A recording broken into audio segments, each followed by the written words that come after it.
Assalamualaikum warahmatullahi wabarakatuh. Perkenalkan, nama saya Iwan Bagus Setiawan, NIM 22141326, jurusan Asuransi Syariah. Baik, di sini saya akan memenuhi tugas saya, di mana tugas saya akan menjelaskan tentang underwriting asuransi syariah dan versus underwriting asuransi konvensional. Baik, langsung saja. Asuransi adalah suatu pengaturan pengelolaan risiko yang memenuhi ketentuan syariah.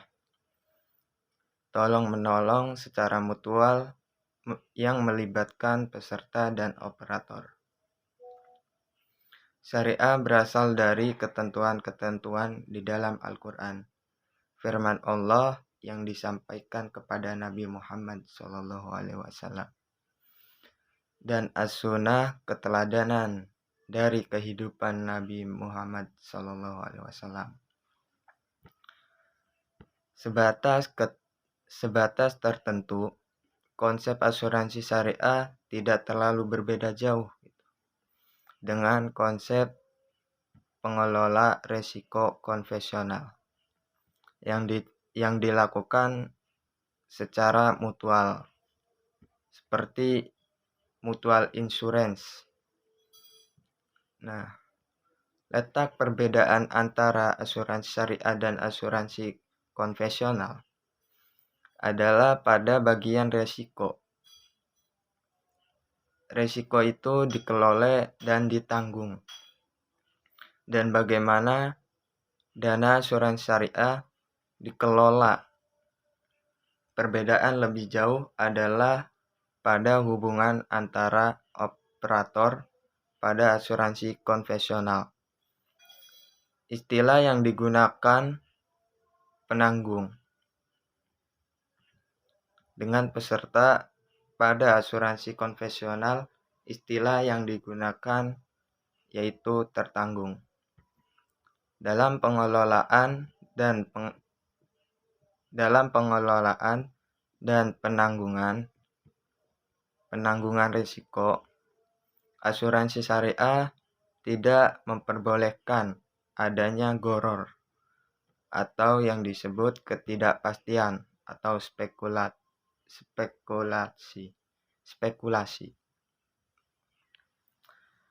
Dan ada juga maisir, yaitu perjudian. Dalam investasi atau manajemen dana tidak diperkenankan adanya riba atau yang sering kita sebut dengan bunga. Ketiga larangan ini, gharar, maisir, dan riba adalah area yang harus dihindari dalam praktek asuransi syariah dan yang menjadi perbedaan utama dengan asuransi konvensional. Jadi asuransi syariah itu halal, sedangkan asuransi konvensional itu tidak halal. Dalam upaya menghindari gharar, pada setiap kontrak asuransi syariah harus dibuat sejelas mungkin dan sepenuhnya terbuka. Jadi kita harus jelas dan saling terbuka. Keterbukaan itu dapat diterapkan di kedua sisi, yaitu baik pada pokok permasalahan maupun pada ketentuan kontrak, liputan cover, dan lain-lain. Dan tidak diperbolehkan di dalam kontrak asuransi syariah bila terdapat elemen yang tidak jelas. Nah, yang selanjutnya saya akan menjelaskan asuransi umum syariah dalam praktik. Dalam pokok permasalahan dan atau ruang lingkup kontrak itu sendiri Di dalam kontrak asuransi syariah tidak diperkenankan adanya jual beli atau ketidakpastian yang disebut gharar antara satu pihak dengan pihak lainnya. Yang kedua itu maisir yang disebut perjudian. Timbul karena adanya gharar. Peserta tertanggung mungkin memiliki kepentingan yang dipertanggungkan. Tetapi apabila perpindahan risiko atau pembagian risiko dalam asuransi syariah berisikan elemen-elemen spekulatif, maka tidak diperkenankan dalam asuransi syariah. Riba atau yang disebut bunga sama sekali dilarang di bawah hukum asuransi syariah dan di bawah pengaturan asuransi syariah. Untuk menghindari riba dalam asuransi syariah, kontribusi terlebih dahulu para pesertanya dikelola dalam skema layaknya pada asuransi konvensional.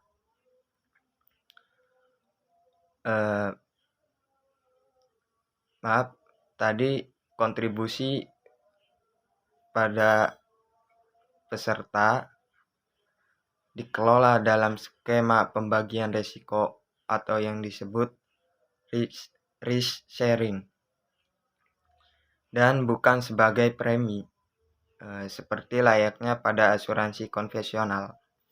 Dalam ketentuan asuransi syariah diberlakukan adanya kontribusi dalam bentuk donasi dengan kondisi atas kompensasi atau yang disebut tabaruk. Lebih jauh lagi, sumber dana yang berasal dari kontribusi atau donasi para peserta itu harus dikelola dan diinvestasikan berdasarkan ketentuan syariah. Dengan cara yang sama, gharar dan maisir memberikan suatu tantangan kepada operator asuransi syariah dalam upaya untuk memastikan tidak adanya kedua unsur tersebut. Dalam asuransi syariah, investasi itu dan manajemen dana bebas bunga. Selain bebas bunga, juga menjadi ilmu spesialisasi yang memerlukan lebih dalam di luar jangkauan buku ini.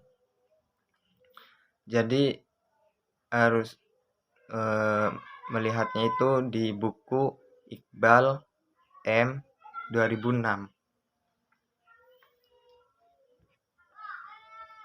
Risiko adalah bagian dari realitas kehidupan manusia sehingga sulit untuk menghilangkannya dari kehidupan manusia ini. Yang tidak diperbolehkan dalam Islam adalah bukan resiko atau ketidakpastian itu sendiri. Maka harus dieliminasi, namun menjual atau menukar resiko atau memindahkan resiko kepada pihak ketiga dengan menggunakan kontrak jual beli yang tidak diperbolehkan. Di lain pihak, menolong sesama setiap situasi, termasuk dalam peristiwa seperti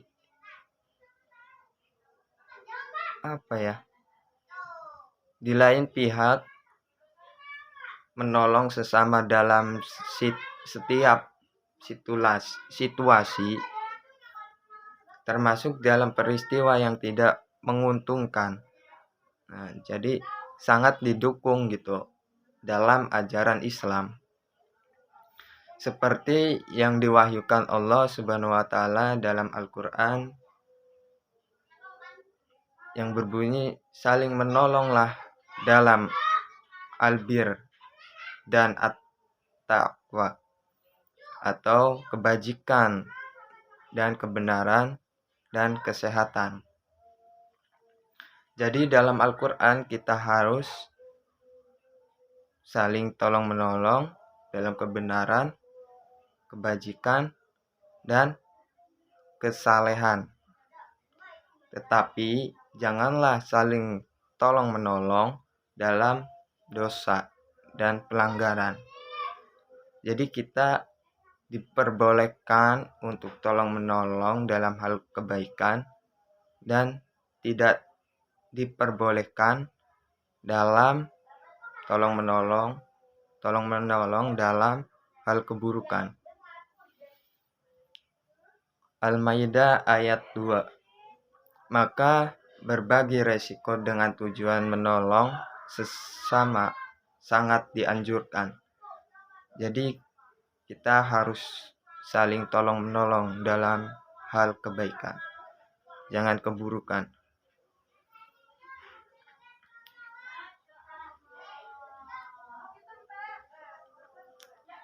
Mungkin sekian dari saya, kurang dan lebihnya mohon maaf. Billahi taufiq wal hidayah. Wassalamualaikum warahmatullahi wabarakatuh.